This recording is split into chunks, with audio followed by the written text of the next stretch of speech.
ఒకప్పుడు పచ్చని అడవిలో ఒక అందమైన చిలుక ఉండేది. ఆ చిలుక పేరు మధుర. ఆమె రెక్కలు పచ్చగా మెరిసిపోతూ ఉండేవి. ఆ అడవిలోనే ఒక మాయగాడు నక్క ఉండేది. అతని పేరు కపటరాజు. అతడు చాలా తెలివైనవాడు, అంతే మోసగాడు. ఒకరోజు మధుర చెట్టు కొమ్మపై కూర్చుని తీపి మామిడి తింటూ పాట పాడుతూ ఉంది. ఆమె స్వరం చాలా మధురంగా ఉండేది. అక్కడికి కపటరాజు వచ్చాడు. అతడు చిలుకను చూసి ఈ చిలుకని ఎలా మోసం చేసి ఆ మామిడిని తీసుకుందాం అని ఆలోచించాడు. నక్క మెల్లగా చెట్టు కిందకు వచ్చి, అమ్మా చిలుకమ్మ, నీ అందం గురించి నేను చాలా విన్నాను, కానీ నీ గానం అంత మధురమని తెలియదు. ఒక పాట పాడావా అని అడిగాడు. మధుర మొదట సంతోషించింది, కానీ వెంటనే ఆమెకు తన అమ్మ చెప్పిన మాటలు గుర్తొచ్చాయి. అతి పొగడ్తల వెనుక ఎప్పుడూ ఏదో ప్రయోజనం ఉంటుంది. అందుకే ఆమె చాలా జాగ్రత్త పడింది. ఆ సమయంలో అడవికి దగ్గరగా ఉన్న నల్లమల్ల అడవిలోని జంతువులు కూడా అక్కడే సంచరిస్తూ ఉన్నాయి. మధురకు ఒక యుక్తి తట్టింది. ఆమె నక్కను చూసి, నాకు జలుబు వచ్చింది, పాట పాడాలంటే ముందుగా నీరు కావాలి, దగ్గరలో ఉన్న చెరువులో నుంచి నీళ్లు తీసుకురా, అప్పుడు నేను మంచి పాట పాడుతాను అని అంది. నక్క ఆశగా చెరువు వైపు పరిగెత్తింది.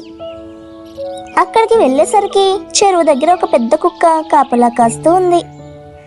అది గ్రామంలోని రైతు ఇంటి కుక్క. నక్కను చూసి గట్టిగా మొరిగింది.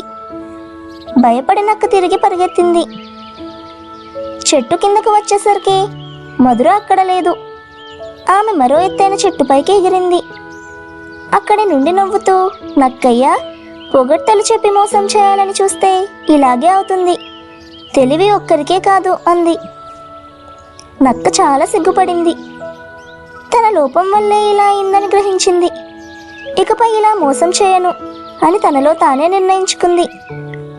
కొద్ది రోజుల తర్వాత అడవిలో పెద్ద తుఫాను వచ్చింది. చెట్లన్నీ పడిపోయాయి. నక్క ఒక గుంతలో ఇరుక్కుపోయింది. బయటకు రావడానికి చాలా కష్టపడింది. ఆ సమయంలో మధుర అక్కడికి వచ్చి ఆమె నక్క పరిస్థితిని చూసి జాలిపడింది. నీవు నన్ను మోసం చేయాలనుకున్నా నేను నీకు సహాయం చేస్తాను, కష్టం వచ్చినప్పుడు సహాయం చేయడం మంచిది అని చెప్పి ఇతర జంతువులను పిలిచింది. అందరూ కలిసి నక్కను బయటకు తీసుకొచ్చారు.